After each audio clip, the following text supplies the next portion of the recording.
हाँ बेटा, तो आज हमारे पास फर्स्ट ईयर का लेक्चर नंबर 102 बी है। ठीक है, 21 जून 2023 को मैं रिकॉर्डिंग बना रहा हूँ सुबह में। वजह ये थी कि भाई 2 दिन से जो है तबीयत मेरी भी सही नहीं थी।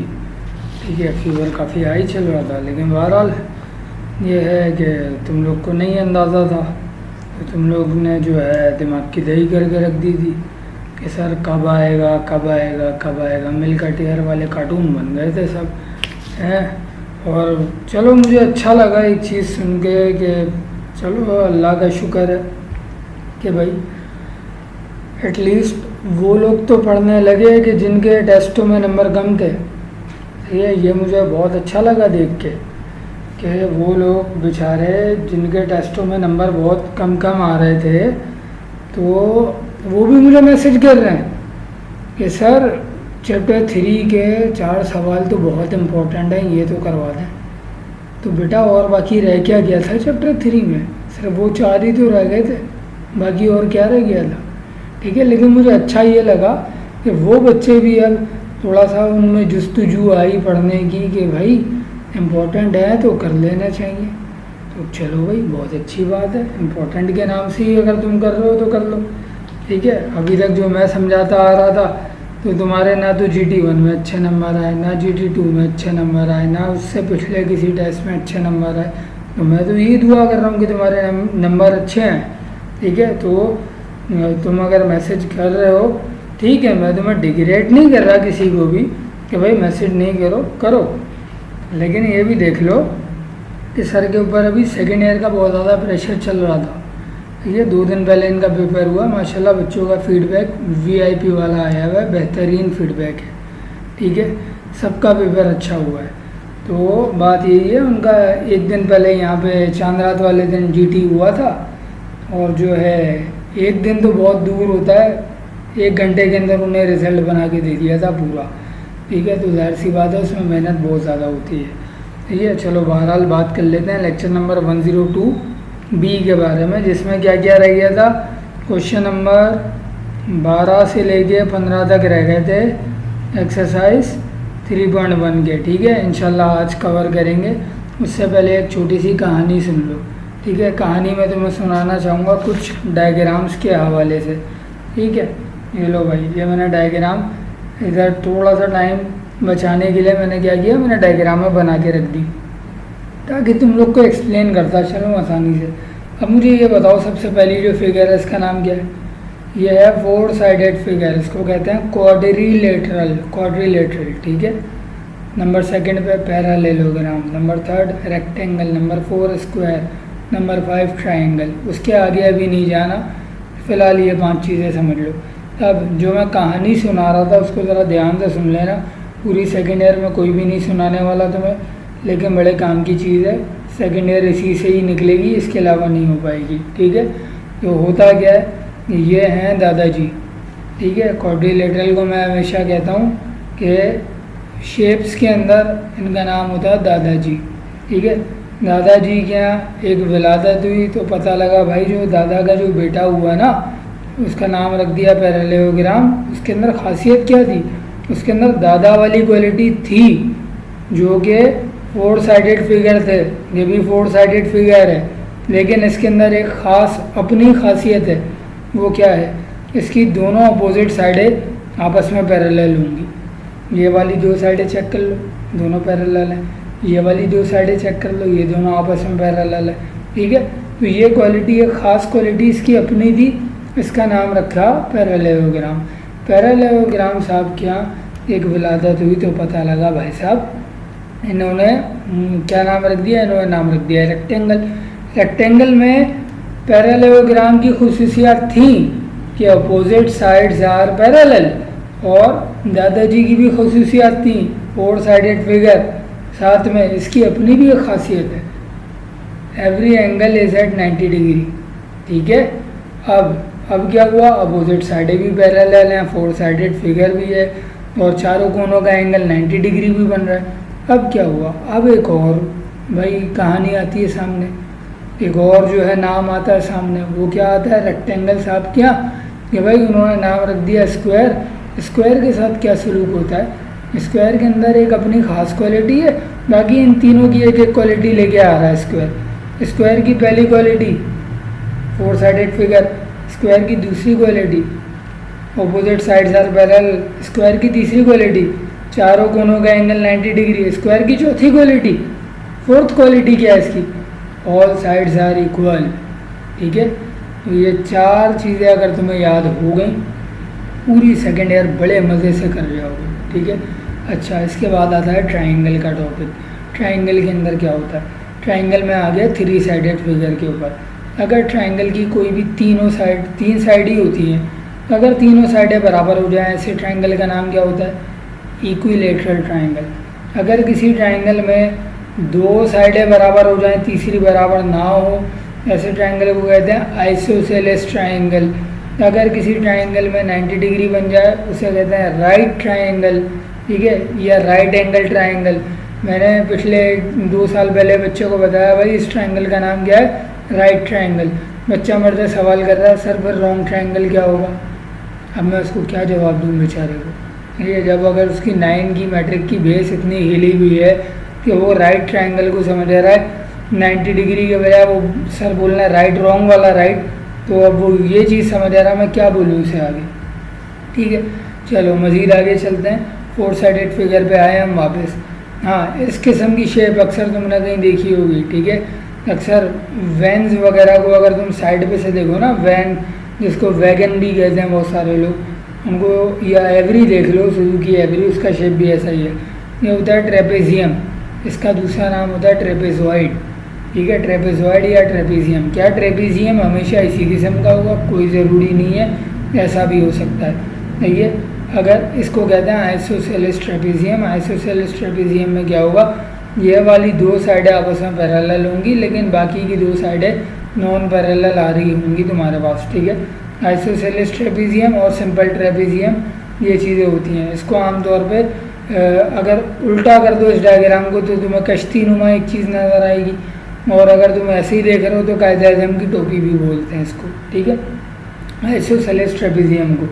अच्छा भाई, ये क्या किया मैंने, एक ऐसा ट्राइंगल बना दिया कि जिसके अंदर एंगल जो है एक्यूट तो नहीं है, राइट भी नहीं है, ऑब्ट्यूज है। ठीक है, ऑब्ट्यूज होने की वजह से क्या हुआ, ऑल 3 साइड्स आर अनइक्वल। ठीक है, तीनों साइडें आपस में अनइक्वल आ गई। ठीक है, ऐसा भी ट्राइंगल का केस होता है। अब चलो ज़रा स्ट्रेट लाइन को कैसे रिप्रेजेंट करते हैं। एक लाइन होती है जिसके शुरू में और आखिर में रे गुजर रही होती है। ठीक है, स्ट्रेट लाइन। स्ट्रेट लाइन के बाद ये जो एक शेप होता है राउंड, इसे कहते हैं सर्कल। इस किस्म की शेप का नाम है एलिप्स, इसका नाम है पैराबोला, इसका नाम है हाइपरबोला।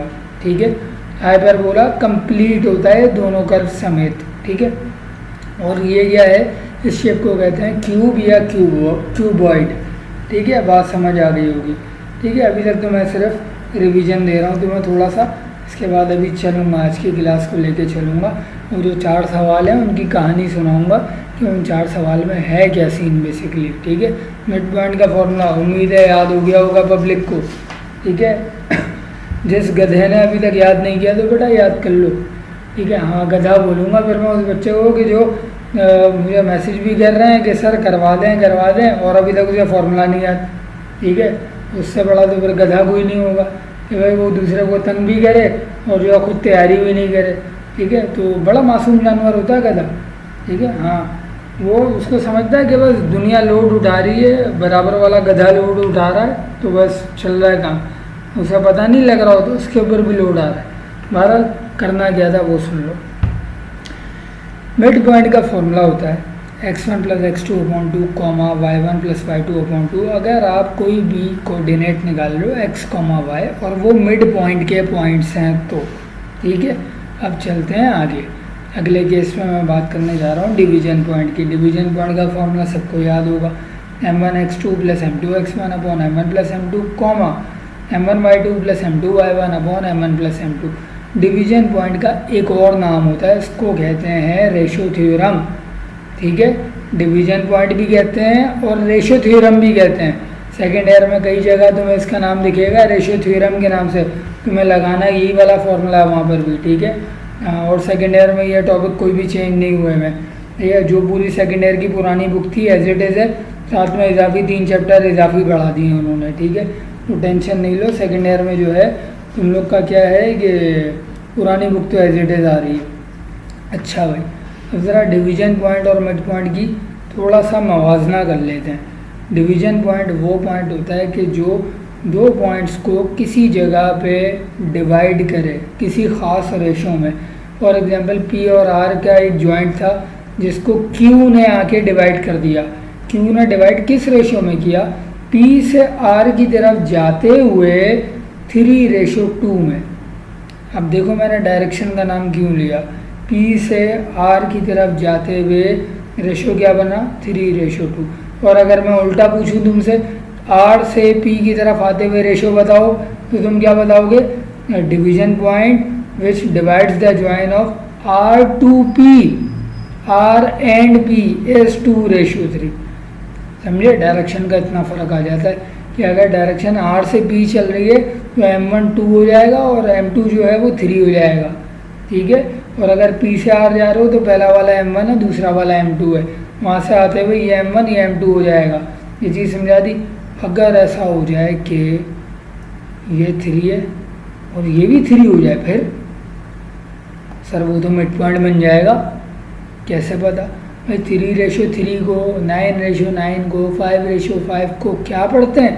1:1 तो पढ़ते हैं, मतलब जितनी लेफ्ट साइड उतनी राइट साइड, ठीक है। अगर कभी डिवीजन पॉइंट का रेशो सेम हो जाए तो वो डिवीजन पॉइंट क्या बन जाएगा?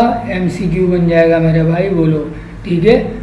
1:1 बन गया, 2:2 बन गया, 3:3 बन गया, 6:6 बन गया, 5:5 बन गया, या कोई भी वैल्यू ले लो, 7:7 अगर बराबर हो जाए। डिवीजन पॉइंट में अगर रेशो बराबर हो जाएगा तो वो मिड पॉइंट कहलाएगा, ठीक है। MCQ and division point if ratio is 9:9 और 1:1 और M1 = M2 या कुछ भी हो जाए, 7:7 हो जाए, then that point is mid point, ठीक है। बात समझ आ गई? चलो भाई, अब आज का लेक्चर स्टार्ट हो गया, ठीक है। ये तो मैंने अभी तक सिर्फ मेन तुम्हें कहानियाँ सुना दी, ठीक है। अब जो इसके बाद हमें काम करना है वो क्या करना है? अब देखो, ये बड़ी अजीब सी एक चीज़ तुम्हें देखने को मिली। आज पता है क्या हुआ? आज ये हुआ, याद है उस दिन तुम लोगों ने इससे पहले भी एक बार दिमाग की दही करी थी, ठीक है। तो याद है ये इधर एक एक्रेलिक शीट लगी हुई थी, वो ब्रेक हो गई थी। आज तुम बहुत ज़्यादा, मतलब तुम लोग के मैसेज पढ़ने के बाद फिर नहीं हुआ फिर मामला। फिर जो है मैंने वो शीट निकाली थी पूरी, इसके अंदर अभी फिलिंग भरी है, इसकी एक न्यू शीट बनवा देंगे इंशाल्लाह अनकरी, तो ये मेरा बोर्ड तैयार हो जाएगा, ठीक है। न्यू शीट मुझे वैसे भी बनवानी थी, तरीका समझ नहीं आ रहा था, लेकिन माशाल्लाह तुम लोगों के मैसेजों ने तरीका भी मुझे समझा दिया, तो काफ़ी अब मैं आसानी के अंदर आ गया हूँ, ठीक है। चलो तुम लोग को थोड़ा सा आसानियों में ले आते हैं, ठीक है ना। तो अरे भाई, आसानी में लाने के लिए पहले मैं बुक तो ले आऊँ तुम्हारी। बुक मैंने बाहर वाले रूम में क्यों रखी? एक मिनट रुकना बेटा, एक मिनट रुकना, कहीं जाना नहीं, ये तुम लोग के लिए बन रही है आज क्लास। रुको ज़रा,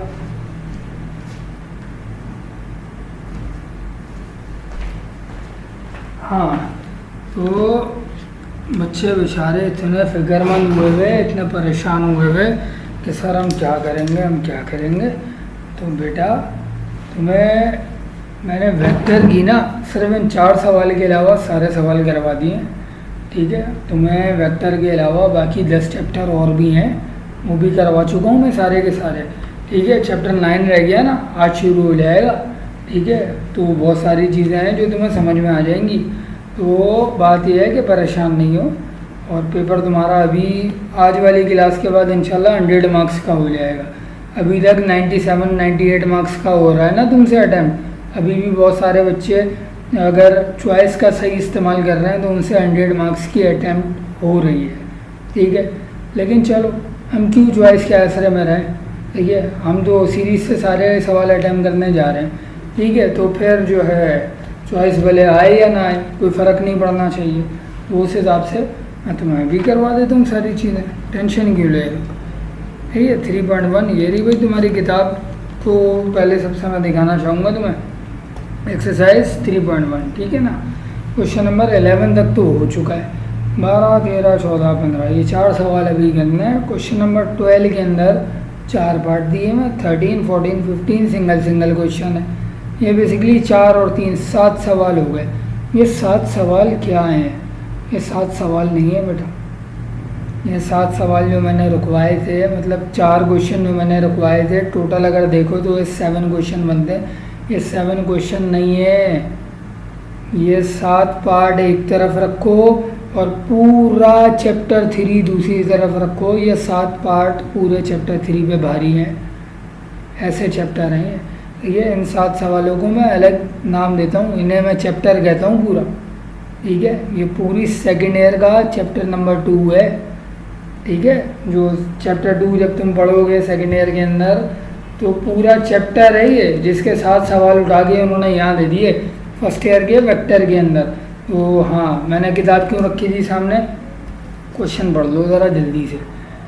क्वेश्चन 12, यूजिंग वेक्टर, वेक्टर का इस्तेमाल करते हुए प्रूफ दैट, पहला प्रूफ क्या करना है, if one pair of opposite side of a quadrilateral are congruent and parallel then it is a parallelogram. अब ये साबित करके देना है कि अगर एक पेयर अपोजिट साइड का एक पेयर क्वाड्रिलेटरल का कॉन्ग्रुएंट हो जाए और पैरेलल हो जाए तो वो डायग्राम जो बनेगी, वो डायग्राम क्या बन जाएगी भाई, वो डायग्राम बन जाएगी पैरेललोग्राम, ठीक है। तो चलो जल्दी से क्वेश्चन 12 के पार्ट 1 को ले आते हैं। क्वेश्चन 12 का पार्ट नंबर 1 ये रहा हमारे पास। हमें यूजिंग वेक्टर्स करते हुए इसको लेके चलना है और फिर पूरा सॉल्व करके दे देना है, ठीक है। तो पार्ट 1 में मांग रहा था प्रूफ कर दोगे वन पेयर ऑफ क्वाड्रिलेटरल और one pair of opposite side of quadrilateral ना। सबसे पहले मैं तुम्हें एक डायग्राम बना के दिखाऊं, सबसे पहले मैं तुम्हें एक डायग्राम बना के दिखाऊं। ये तुम्हें क्या दिख रहा है, ये तुम्हें एक पैरेललोग्राम नज़र आ रहा है। पैरेललोग्राम को अगर मैं डायगोनल ड्रॉ करूं तो ये तुम्हें अभी भी स्टिल एक पैरेललोग्राम नज़र आ रहा है। मुझे एक बात बताओ, क्या पैरेललोग्राम क्वाड्रिलेटरल होता है? सर लाजमी होता है, सही है। अब देखो याद करो,